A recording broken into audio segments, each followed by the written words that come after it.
Okay, welcome to the workshop, how to get your child to stop whining. I'm sure you don't have a whining child. No, maybe you do because that's why you're watching this. How to get them to stop from whining. Listen, let me tell you a little bit about ourselves. We've got 4 kids. My wife and I, we've been married for 33 years. She homeschooled all 4 of our children. Luke is our oldest. He's married to Hannah. They've got 2 kids. He is involved in church planting in the Muslim world. My daughter Elise, fluent in Arabic, already working with Syrian refugees. My daughter Elise and Hunter live in the Richmond, Virginia area where we are. She works in the restaurant industry. He has 2 businesses. He's getting off the ground. And so we've got a great family, a tight family. In fact, we go on vacations. It's one of the most delightful times there is. And quite interesting though, one of our children was a huge whiner. One of our children was a huge whiner. It turned out to be this young lady right here who's the missionary fluent in Arabic. And throwing temper tantrums on the floor. It drove us crazy, but we finally got help, and now we're passing that help on to you and to others. So we're going to give you 8 challenges in this workshop. Number 1, what do you live for? In order to help understand how to get your child from stop whining, you've got to understand, what do I live for? Number 2, more is caught than taught. More is caught than taught. Number 3, how do we define whining? How is whining defined? And how do you use cartoons to stop it? And the consequences of whining, thinking ahead, discipline in love, never in anger, and finally, how to stop a temper tantrum. We're going to go over all 8 of these areas very quickly in this workshop. So let's start at the very beginning. What do you live for? What do you live for? What do I mean by that? Well, let me ask you a simple question. Do we live for God, or does God live for us? Do we live for God, or does God live for us? You say, well, it's both. Actually, no, it's not. It can't be both. Can't have 2 masters. And so, does God live for, what does that mean? How can that affect us? If we live for God, how does that affect your goals for parenting? In fact, if God lives for us, how does that affect your goal for parenting? You'll have 2 different sets of goals depending upon how you view life. What you're living for, what you're expecting. Does God live for us, or do we live for God? What is the average goal for the average parent? I want to go over that with you. Okay, the average goal goes something like this. Well, I want them to be well behaved, and I want them to get good grades, of course. I want them to make good friends, and they've got to go to a good college and earn a good degree so that they can, and then find a nice Christian spouse, get a good job, live nearby, and go to church either where we live or close by, and then have grandchildren so I can play with my grandchildren. That's the average goal of the average parent. They're thinking of their children. Their children are their highest priority, they think. And so this is what their goal is for them. Without realizing they've communicated. It's all about us, the parents. Why? We want you to get all these things and live nearby and have grandchildren so we can play. It's all about us. The average parenting goal can be summarized in 4 words. Do not embarrass me, or another way of saying it, make me look good. Has nothing to do with God. Don't embarrass me or make me look good. It's all about us. And so what does a child learn? The child grows up learning it's all about me. This is about me. This is what I'm supposed to do. I should live for myself. If you haven't heard our cat and dog theology, this has created the 2 Christianities. I call them cat and dog theology. Cat says God lives for me. A dog says, no, I live for God. A cat says, Jesus died for me. And a dog says, no, Jesus died to glorify his Father. And it creates 2 different Christianities. So let's do a little quiz time. Do the following sentences point to us or to God? Here are common phrases you and I will hear in any household. Okay? Number 1. Mommy doesn't like it when you do that. What do they just communicate life is about? Life's about mommy, pleasing mommy. That's right. You're really making me angry. Communicates it's about you, the person. It's about you becoming angry. We don't do that in this house. It's about our house. It's about our reputation. It's about how we look as a family to the community. I hate it when you do that. It's about me. It's about me. Daddy's going to be very angry when he gets home. It's about Daddy. We got to please Daddy. We're here to please Daddy. Every one of those is focused on us. So what kind of words will you use to communicate we're here to serve God? Well, very different words, very different phrases. Things like, that doesn't please God, honey. Or, this is not how we honor God. Or, this is not what God wants. Or, this makes God happy. Or, I'll bet God is smiling up in heaven right now when he's looking down at you. All of those communicate that it's about God. Two different sets of words. Two different ways of looking at life. All based on, who do you live for? Do you live for God? Or does he live for you? It'll change your very parenting style. You need to get that one knocked out first. That's why if you haven't seen How to Get Your Kids to Live Passionately for God's Glory and gone deep into cat and dog theology, I highly encourage you to go there and learn that. In the beginning, the first half of the bubble, how to get your kids out of the bubble. But learn that, learn it well, so that you can raise your kids in a way that honors God and glorifies it. Okay, number 2. More is caught than taught. Debbie and I have a tale of two couples, not a tale of two cities, a tale of two couples. There are two couples that we know. One couple is very loud and strong-willed. The second couple is very soft-spoken and very humble. Guess how their kids grew up? Couple number 1 that was very loud and strong-willed, their kids grew up to be very loud and strong-willed. The couple that was very soft-spoken and very humble, their kids grew up to be very, very soft-spoken and very humble. Why? More is caught than taught. Hey, listen, you've got some hard work to do. What do you do in front of your children? How do you communicate? How do you resolve issues? What happens when you don't get what you want? What do you do? Do you throw in your own little mini tantrum? If so, your kids are watching. And you're training them to throw their own little mini tantrum. You don't want to do that. How do you and your spouse communicate? When things don't go well, do you fight? Do you raise your voice? If so, your kids are going to learn to fight and to raise their voice. What they see in the parents, they will learn in the children. More is caught than taught. And very quickly, who does child number 2 learn from? Child number 2 learns from child number 1. So you want to work at this very early with the kids and get them to be loving and honoring and respecting. Because the other children will follow the leads of the older one. Okay, challenge number 3. How is whining defined? Well, if you go to any dictionary, it'll say a long, high-pitched complaining voice, a long, high-pitched unpleasant sound, a complaining tone of voice, or a feeble or perpetual complaint. You didn't need to see that. You already knew that. But here's the question. This is a very key question. Does your child know what whining is? Does your child know what whining is? Let me give you a testimony of a man that came to our booth. In fact, we've got a video of it. Listen to this man's testimony. Very impactful. Okay, hi Stanton. Hi. Hey, we heard from you and your wife that you loved this cartoon book and that it really made a difference in your son's life. Is that right? It did. Can you tell us the story? I can. When he was about 5, it seemed like everything coming out of his mouth had turned into whining. If he didn't want to do it or they didn't want to do it, it was pervasive and it was just unacceptable.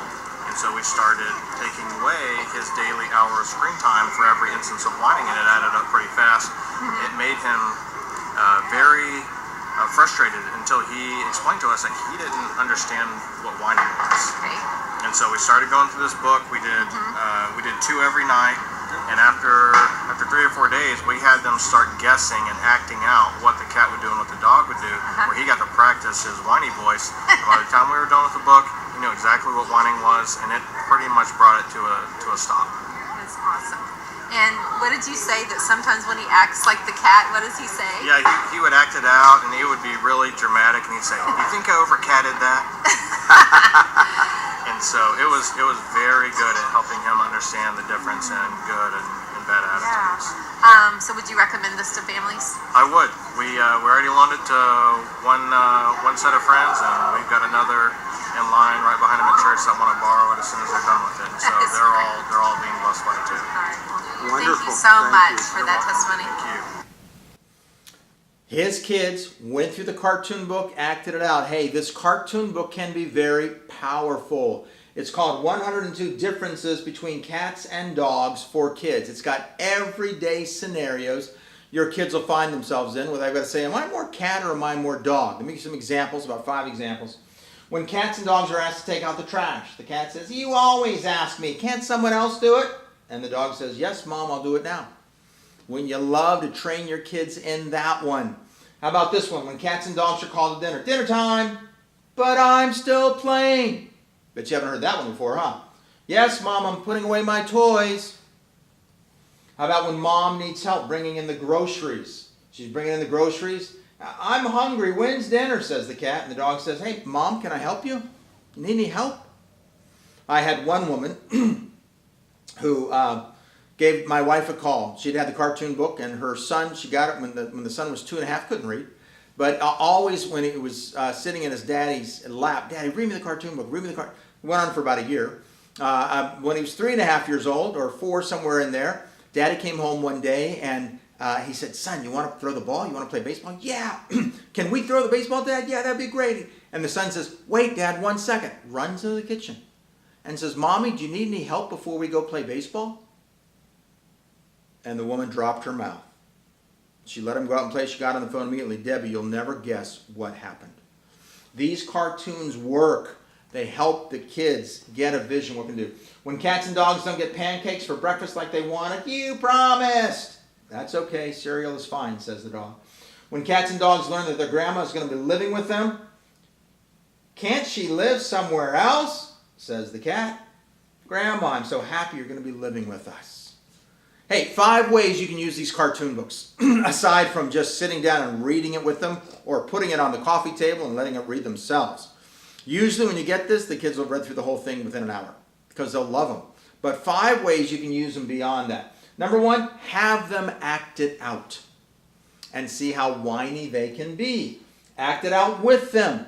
Have fun. Or have your spouse, you and your spouse act it out, or have your spouse act it out with them. And really ham it up. Let your kids hopefully be holding their stomachs laughing so hard. Role play a scenario with them and have them guess what a cat or dog would say. So you could read the title and say, okay, now you got to do something different than what's in the book because they probably already memorized the book. Okay, do something now different when a cat is asked to take out the trash. And let them act it out and guess through it. And then have them do it with different whining levels. Have them cat it up, as the man said. Have them do it with a cattish tone. So 5 ways that you can use this cartoon book to really get them to see what whining is and to get them to be living it out.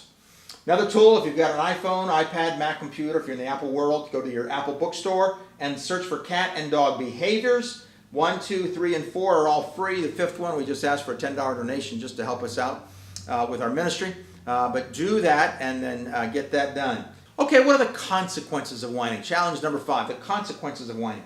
Teach them God's umbrella of protection. I'll be talking from my wife's book, Parenting for God's Glory, Creatively Training Children in Honor and Respect. Chapter 10 there, page 43. My wife literally gets an umbrella and uses it to teach. And she'll get the umbrella and she'll open it up and she'll say, hey kids, what happens if you're outside the umbrella? Oh, you get all wet. Yeah, you do, don't you? Well, this umbrella is kind of like Mommy and Daddy, and you're under the umbrella. And if you obey us and follow our rules, guess what? You're not going to get wet. We won't get wet, yeah. But what happens if you go outside of our umbrella? Oh, we're going to get wet, yeah. And guess what that means? There are going to be consequences if you go outside the umbrella of protection. Those consequences usually come in the form of discipline, a loving form of discipline. Let me tell you a story that happened. Young man by the name of Van. He was on the edge of a sofa. He was about to jump and either jump over a coffee table or do something he wasn't supposed to do. And right before he jumped, he stopped. And his mother said, I could see he was thinking. This went on for about 3 or 4 or 5 seconds. And then he got down off the sofa and didn't jump. And the mother said, Van, what were you doing there? What were you thinking? He said, I was thinking what would happen if I got outside the umbrella of protection. It works, men and women. Check out the book. It works. Getting the umbrella of protection. Number 6 that you can do is to think ahead. Think ahead. What do I mean by that? Create your own scenarios. I was at one homeschool convention and a woman came. And as she came, she had another woman with her and she was showing her the cartoon book. I wasn't even talking to him. She started selling the book to her friend. She said, yeah, this book is great. And here's what I do. When we're going to go to Grandma's house, I sit the kids down and say, okay, kids, what are you going to do? What would a cat do? What would a dog do if Grandma cooks something that they don't like and the food's not very yummy? What would a cat say? And the kids would answer. What would a dog say? And the kids would answer. And then she'd say, kids, what do you want to be? Cats or dogs? Oh, we want to be dogs. Okay, great. Let's go to Grandma's. What a perfect way to use it. Create your own scenarios so that they can learn and on the fly what they're to do and to learn from that. Also use puppets. My wife encourages the use of puppets to hand walk through these things to help them see the differences. Number 7, challenge discipline and love, never in anger. Discipline and love, never in anger. Listen, what happens when we discipline in anger? We've taught our kids that they can be angry too, that they can act out and lash out in anger. You don't want to teach your kids that. Therefore, what you sometimes have to do is to walk away. Walk away. You've got to walk away and calm down. Take a couple of big breaths. Confess it to the Lord. Oh, God, give me grace with these kids. Give me patience with these kids. And then come in and deal with it. But don't do it in anger. Always do it in love. My wife has 8 steps to a healthy discipline, coming from her book again, chapter 29. 8 steps to a healthy discipline. Number 1, find a private place. If you discipline your kids, never do it in public, certainly, and don't do it in front of your other kids. For us, it was always go back to the master bedroom. Whenever they heard I got to go back to the master bedroom, they knew they were in trouble. So go back to the master bedroom. Number 2, use the right instrument. We encourage a plastic spatula for flipping pancakes. Maximum sting, it won't bruise the bone or the muscle. And so use the right instrument. Discipline promptly. This is challenging. Discipline promptly. Why? It's challenging because sometimes you may have to turn the food off on the stove, top of the stove, so it doesn't boil or burn, and go and deal with it. So dinner may be late. But discipline promptly. Don't wait. 3 or 4, clarify the issue. Help them to see what they did that didn't please God, and if you can, point a Bible verse out so that they can know what they're doing, how it's not getting pleasing to God. Get into a good position. Usually we have them leaning over the bed or over our lap, depending upon what age. Number 6, discipline the proper area, usually the buttocks or the back of the leg where there's a lot of muscle or fat. And wait for a proper cry of repentance. Usually when you do this between the ages of 1 to 5, once you've done it you really don't need it anymore after that. But you know, my son was at the age of 4, my oldest son, and 4 or 5, somewhere in there, and Debbie spanked him and he looked at her and he said, that didn't hurt. So, big mistake. So she got Dad came in and it hurt. And, make sure you get a proper cry of repentance and then have a reconciliation time. Love on them, tickle them, do something with them, and make them realize it's gone, it's forgotten, it's forgiven.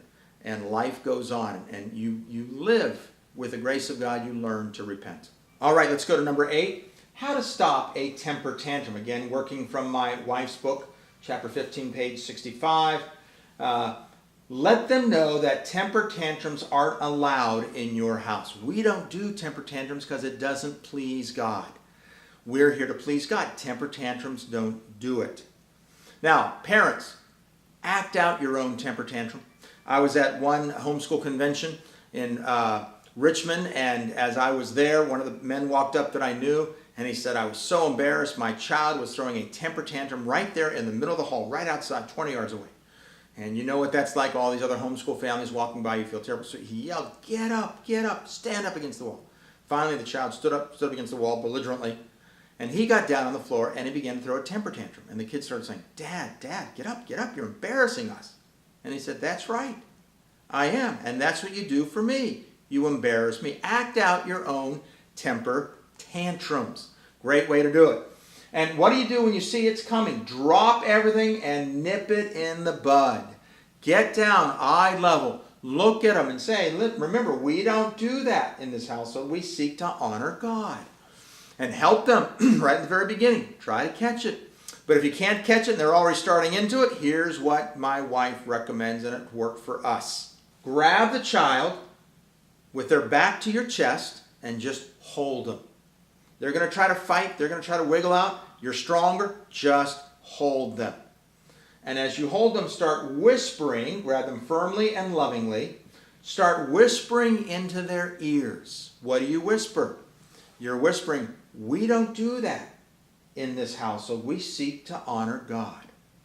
We don't do that in this household. We seek to honor God. And then, once they finally calm down, it takes 5 minutes, 7 minutes, sometimes 10 minutes. Once you do all that, hug them and let them know how pleased with them you are and how God is proud of them as well. Tickle them, make them laugh and have fun. The more you do that, the more you will get them calmed down and the less they'll be having temper tantrums. That's what we did with our daughter Elise, and everybody is in shock that Elise was the one that had temper tantrums. Everybody's in shock. But Debbie got help and nipped it in the bud. So, in conclusion, we're asking how to get your child to stop whining. Debbie has 5 steps for stopping whining. Number 1, teach your child about whining. We talked about that, the cartoon books. 2, let them know it's not acceptable in your home. 3, give them the rod of correction and love when whining. And number 4, encourage and reward them when that control happens. Much of that, again, in the book. And number 5, provide discipline as needed, united together with your spouse. Listen, parenting isn't for wimps. It's hard work. A lot of what was said here is just plain old hard work. It takes time. But, got to work at it. You got to do it. Parenting is not for wimps. Now, I was at one homeschool convention talking about this, and someone raised their hand and said, can I ask you a question? I said, sure. They said, what if you've been doing it wrong all the time? What if you've been doing it all wrong? What if you've been, they had, I still remember them. They're a Hispanic couple, beautiful couple. They had older kids, younger kids. The younger kids, they're trying to stop whining when they realized they've been doing it wrong the whole time with their older kids. What would you say to them? Here's what I say. Sit them down on the couch, get down on your knees, and ask them to forgive you. Why? Why would I say that? Very simple. More is caught than taught. More is caught than taught. When you ask your child to forgive you, that will be one of the most powerful moments of their lives. And they will have learned from that example that they need to ask you and others for forgiveness. If you've been doing it all wrong, I encourage you to talk to your child. Ask them to forgive you. Get down on your knees and just say, please forgive me, I'm so sorry. I've been doing this wrong. Listen, all of this stuff is on Amazon Prime. Deb's book, Parenting for God's Glory, 102 cartoons for kids or 103 cartoons for kids. Please get it. Also on Amazon Prime, you've got, or at our booth, whatever, you've got Adventures in Obedience. You've got Cat and Dog Attitudes, Living to Make God Famous, Cat and Dog Rewards. It's all there. Well, listen, thank you for this workshop. I hope it's been helpful for you. Please like us on Facebook. Please let other people know about this. Hopefully get the word out. We're brand new in the homeschool market. We'd love to get the message out. We'd love to teach people to live for the glory of God and get our kids doing that as well. May you have a great time in this virtual homeschool convention, and may God give you wisdom. Thanks.